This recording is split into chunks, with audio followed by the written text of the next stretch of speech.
రాము అనే ఒక చిన్న రైతు ప్రశాంతమైన గ్రామంలో నివసించేవాడు. అతనికి కొద్దిపాటి భూమి మాత్రమే ఉండేది.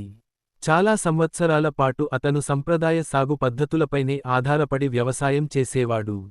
వర్షాలు సరిగా పడకపోవడంతో కొన్ని సంవత్సరాలు లాభం రాక నష్టాలు కూడా ఎదురయ్యాయి. అయినప్పటికీ రాము ఎప్పుడూ ఆశను వదలలేదు. ఒకరోజు వ్యవసాయ శాఖ అధికారులు నిర్వహించిన శిక్షణ కార్యక్రమానికి రాము హాజరయ్యాడు.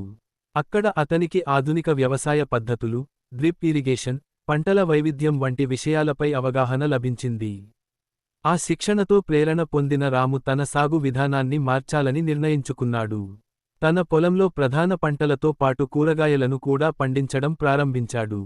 నేల సారాన్ని పెంచేందుకు సేంద్రియ ఎరువులను ఉపయోగించాడు. అలాగే రైతుల సహకార సంఘంలో చేరి మంచి విత్తనాలను తక్కువ ధరకు పొందడంతో పాటు తన ఉత్పత్తులను నేరుగా మార్కెట్లో విక్రయించే అవకాశం పొందాడు.